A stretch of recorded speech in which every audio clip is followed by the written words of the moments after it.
Alex Eala's practice session at Indian Wells drew hundreds of fans, while Alexander Zverev and Taylor Fritz, standing on adjacent courts, attracted only a handful. That single Tuesday at noon, on a tiny practice court at the BNP Paribas Open, revealed something the Women's Tennis Association can't quietly file away. A 20-year-old from Quezon City, Philippines is rewriting the physics of tennis crowds, and she hasn't even won the tournament.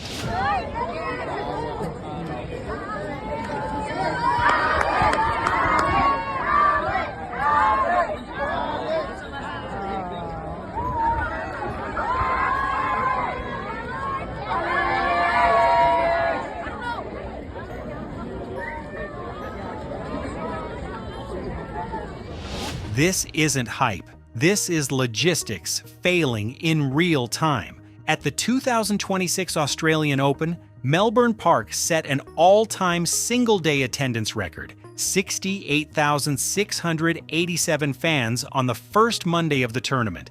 The previous record was 59,621, set just 1 year earlier, and at the center of that crush was Alexandra Eala, scheduled for a first-round match on Court 6, a venue with a capacity that had no business hosting what was about to happen. Queues stretched all the way back toward Rod Laver Arena. Thousands of fans who couldn't get inside watched on large outdoor screens. Philippine flags covered every visible surface. The chanting never stopped. And when the match ended, Alexandra Eala needed a security detail of 12 guards just to exit the court. 12 guards for a first-round match. Tournament directors hadn't anticipated this for a player who, at that point, had never won a Grand Slam. But this wasn't the end of the logistical headache. It was only the opening signal of what was coming.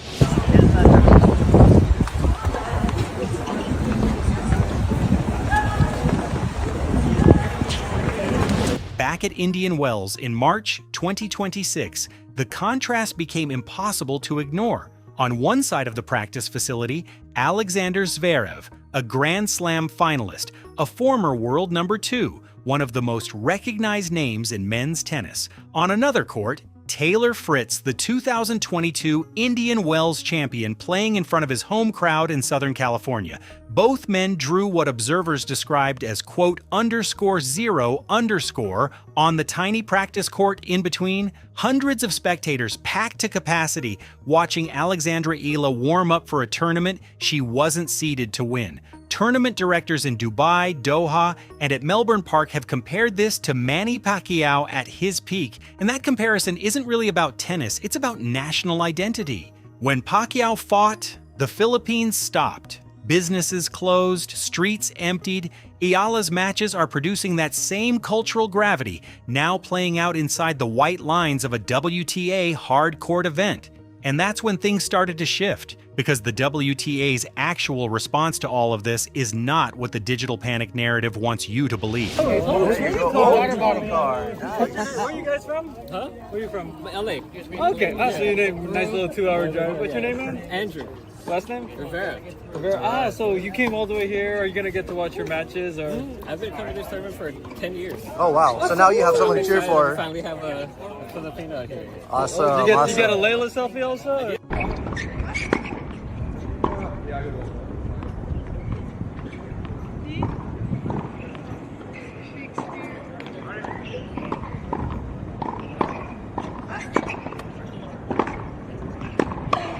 To understand what's really happening here, you need to understand who Alexandra Eala actually is, technically, commercially, and structurally. Alexandra Maniego Eala was born May 23, 2005 in Quezon City, Philippines. Her mother, Riza Maniego Eala, served as Chief Financial Officer of Globe Telecom until 2024 and was a bronze medalist in swimming at the 1985 Southeast Asian Games. Her father, Mike Eala, is a prominent businessman. She started playing tennis at 4 years old and eventually began training at the Rafael Nadal Academy in Mallorca, Spain, under coach Joan Bosch. The technical profile Joan Bosch has built around her is specific, a left-handed baseline aggressive style built on a two-handed backhand, engineered for hard courts, and it's on hard courts that Eala has produced every major result of her career, with the 2026 season being the most concentrated display of that system yet.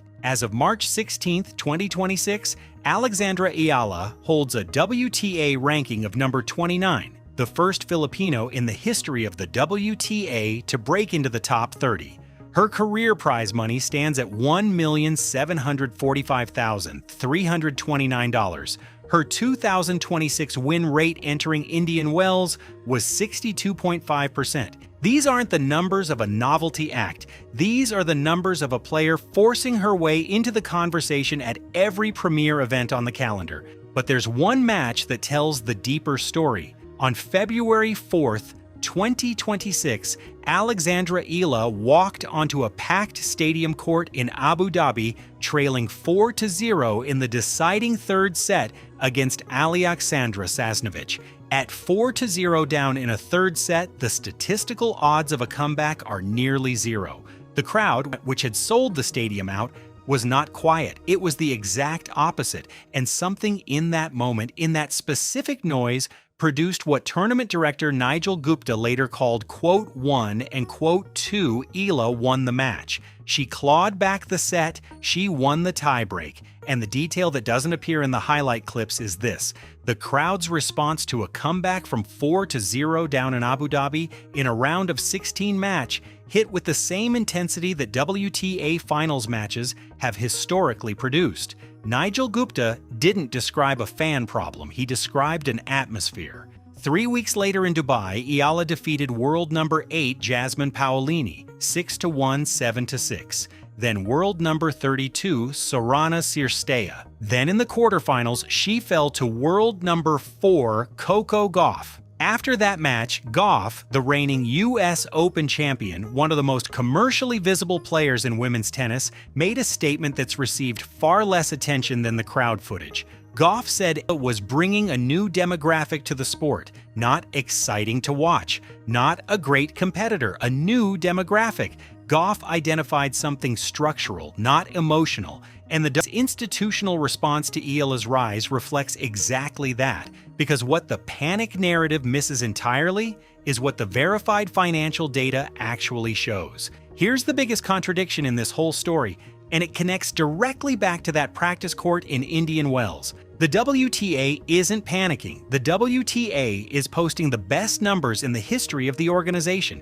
In 2025, total prize money across the WTA Tour reached $249 million, a 13% increase from the $221 million awarded in 2024. Elena Rybakina won $5,235,000 at the WTA Finals in Riyadh, a single-event record.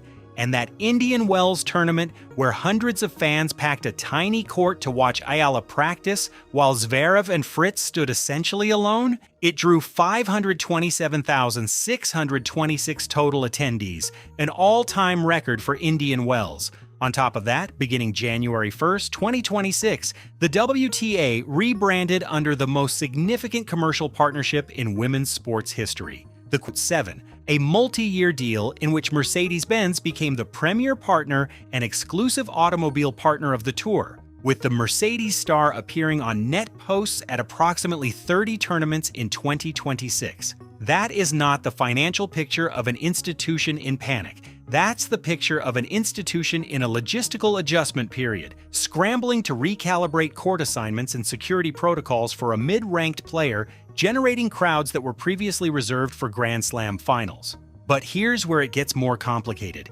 because alongside the real records and the verified partnerships, a parallel universe of fabricated data has been spreading, and that fabrication tells you something important about why the __8_ narrative exists in the first place. Vera Files, a Philippine fact-checking organization, has definitively debunked a $45 million Wilson endorsement claim built on a fabricated quote from a former Wilson CEO who had already resigned. Vera Files also debunked a $1.6 billion Sheikh Mansour contract, a composite graphic claiming a 10-year deal to keep Eala in Abu Dhabi. Confirmed fake against Sheikh Mansour's verified record of activities. These aren't random hoaxes. They're driven by what the source data describes as the pride Filipinos feel in seeing one of their own linked to international recognition, which makes a massive, passionate audience susceptible to numbers that feel proportional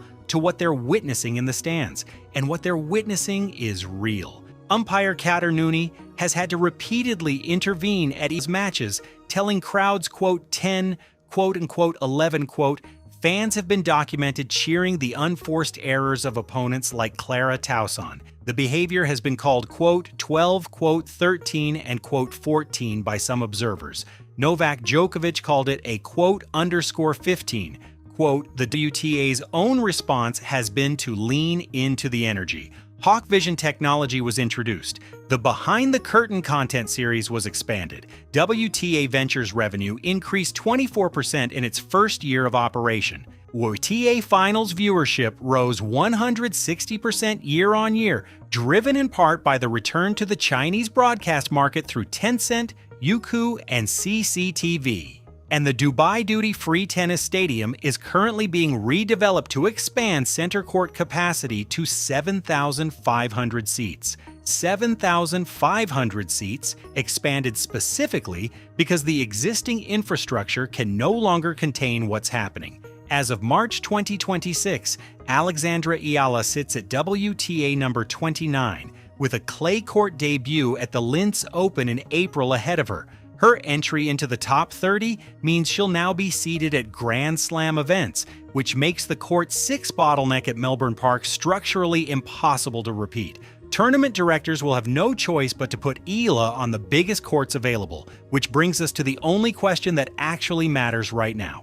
If hundreds of fans packed a tiny practice court just to watch Alexandra Eala warm up, if 68,687 people set an all-time attendance record on the day she played a first-round match on an undersized court, if Coco Gauff herself said she's bringing a new demographic to the sport, what happens when Alexandra Eala is seated on center court in front of 7,500 seats in a quarterfinal? Nobody, not the WTA, not the tournament directors, not Nigel Gupta, has an answer to that yet.